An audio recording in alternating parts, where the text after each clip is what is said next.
আজ সকাল থেকে মানে দুপুরে যে নিউজটা ম্যাচিউর হয়েছিল, যেটা নিয়ে এত ডিসকাশন হয়েছে যে Bangladesh cricket board finally they have taken a very strong decision regarding the upcoming T20 world cup that Bangladesh is not considering to play their matches in India.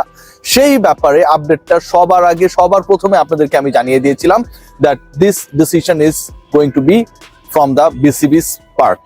এবং এই মুহূর্তে আপনাদেরকে আরো একটা বড় নিউজ দিতে চাই, এবং এই নিউজটা এসেছে ইন্ডিয়ান গণমাধ্যম থেকে।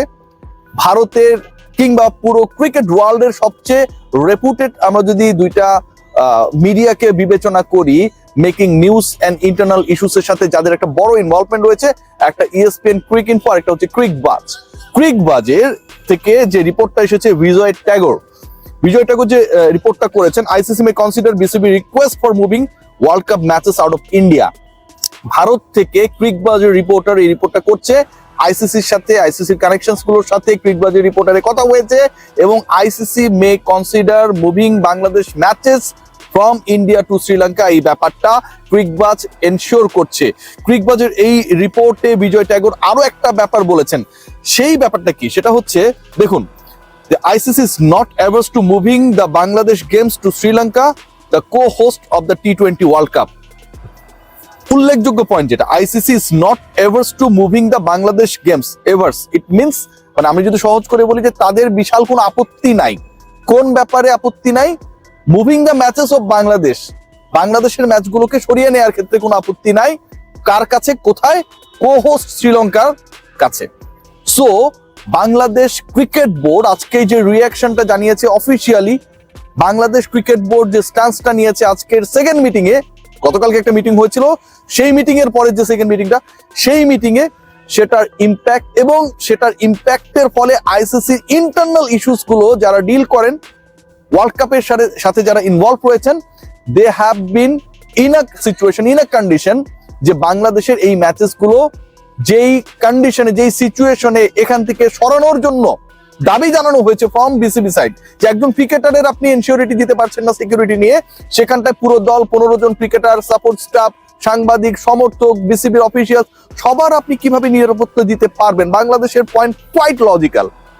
ICC right now considering the point of Bangladesh Cricket Board, and they are very much willing to change the venues from India to Sri Lanka. এটা মোটামুটি ডান। এই আলোচনাটা এখন এই পর্যায়ে পর্যন্তই রয়েছে।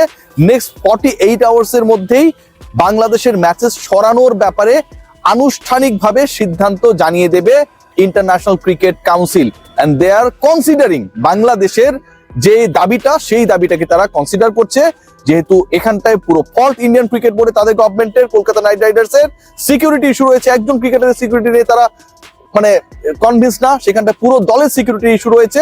তাই আইসিসি দে আর কনসিডারিং যে বাংলাদেশের এই ম্যাচেসগুলোকে শ্রীলঙ্কায় নেওয়া যায় কি না, এই ব্যাপারটা মোটামুটি ডান। আরেকটা পয়েন্ট, যেই পয়েন্টটা নিয়ে আসলে আলোচনা করাটা খুবই জরুরি, বাংলাদেশ ক্রিকেট বোর্ডের অফিসিয়ালসরা আমাকে খুব একটা পছন্দ করে না, এবং বাংলাদেশ ক্রিকেট বোর্ডের অফিসিয়ালসরা আমাকে পছন্দ করেন, এটা মূল কারণ হচ্ছে তাদের ক্যারেক্টারগুলো আমি সবসময় বলে দিই। Asif Nazrul sir, he has played a very big role. আমরা বিভিন্ন সময় তার ওই যে 10 কোটি টাকা মুস্তাফিজকে দেওয়ার কথা ছিল, তার কাছে থাকলে সেই টাকা তিনি দিয়ে দিতেন, এখন কেন দেন না, আমরা অনেক ট্রল করি, মজা করি। এবং এই মানুষটা, he played a big role. Why I am saying like this?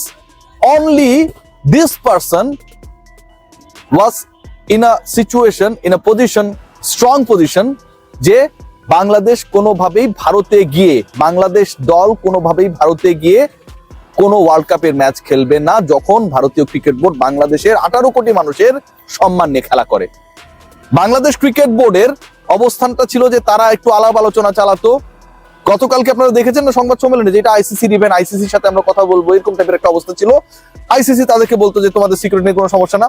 India যে প্ল্যানটা করতো খুব স্বাভাবিকভাবেই, যে মুস্তাফিজকে বাদ দিছি, ঠিক আছে ভাই, এখন তোমাদেরকে আমরা নিরাপত্তা দিব, তোমরা আসো, খেলাও, চলে যাও। বাংলাদেশকে নিয়ে তাদের কোনো মাথা ব্যথা নেই। তারা কি কারণে প্যারায় পড়বে? ইন্ডিয়ান ক্রিকেট বোর্ড তো নিশ্চয়ই এই ওয়ার্ল্ড কাপের বাংলাদেশের 4টা ম্যাচ শিফট করা মানে কি, নেপালের ম্যাচ, আফগানিস্তানের ম্যাচ, সবচেয়ে গুরুত্বপূর্ণ যেটা ওয়েস্ট ইন্ডিজের ম্যাচ, ইংল্যান্ডের ম্যাচ, এই দলগুলোর ম্যাচেস গুলোকে তো আইসিসিকে শিফট করতে হবে, রাইট? সো এই যে ম্যাচেস গুলো শিফট করা, এখানে অনেক লজিস্টিক্যাল ব্যাপার স্যাপার রয়েছে, সেই ভেজালে তারা পড়তে চায়নি, বিসিবিও তাদেরকে সেই ভেজালে ফেলতে চায়নি। ডেইলি স্টারে নাম প্রকাশে অনিচ্ছুক বিসিবির একজন কর্মকর্তা আজকে সকালবেলা বলেছে যে এটা আসলে কোয়াইট ইম্পসিবল। পসিবল না impossible, that will be decided by the ICC and the Indian cricket board. Bangladesh cricket বোর্ডের উচ্চকণ্ঠ কর্মকর্তা, আবার নাম বলতে ভয় পান, তিনি বাংলাদেশে one of the leading English ডেইলিকে বলে দেন যে এটা quite impossible to shift Bangladesh matches to Sri Lanka. Asif Nazrul, he has taken a very strong position, very strong stance.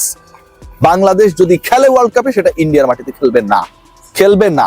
Aminul Islam বুলবুলরা পরবর্তীতে যখন দেখলো যে ক্রীড়া উপদেষ্টা তার স্ট্যান্ডটাকে কোনোভাবেই তারা আসলে কাট ডাউন করতে পারছে না, then they have decided and announced that Bangladesh is not going to play their next world cup in the soil of India.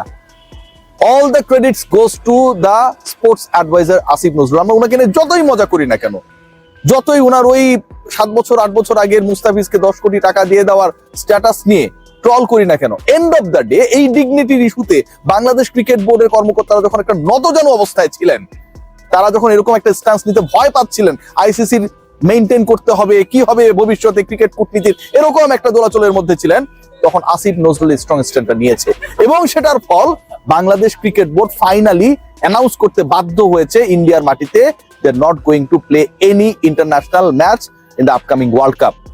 So আমার কাছে যেটা মনে হয় যে বিসিবির স্ট্যান্স কোনোভাবেই সাপোর্টেবল ছিল না, কোনোভাবে এটাকে সাপোর্ট করার কোনো সুযোগ ছিল না। End of the day this is the question about our dignity, about Bangladesh. Mustafiz না, মুস্তাফিজ হচ্ছে বাংলাদেশের প্রতিনিধি। মুস্তাফিজ মানে 18 কোটি মানুষ। মুস্তাফিজ মানে আমার দলের 15 সদস্যের স্কোয়াডের প্রত্যেকটা ক্রিকেটার। মুস্তাফিজ মানে গণমাধ্যম কর্মী। মুস্তাফিজ মানে সাপোর্ট স্টাফ। মুস্তাফিজ মানে সবাই।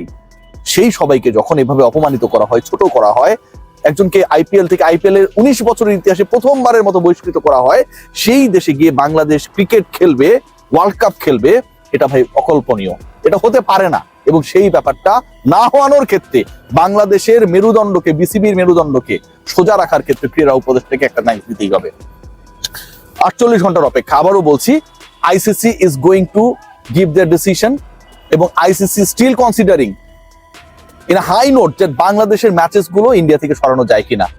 তাদের কোনো ধরনের বিরোধ নেই বাংলাদেশের এই দাবির সাথে। This is the news. এবং এই ঘটনার প্রেক্ষিতে 48 ঘন্টার মধ্যে আমরা হয়তো জানতে পারবো শ্রীলঙ্কার কোন কোন ভেন্যুতে বাংলাদেশের ম্যাচেস গুলো অনুষ্ঠিত হবে। Thanks to ICC for considering this issue and definitely thanks to the sports adviser.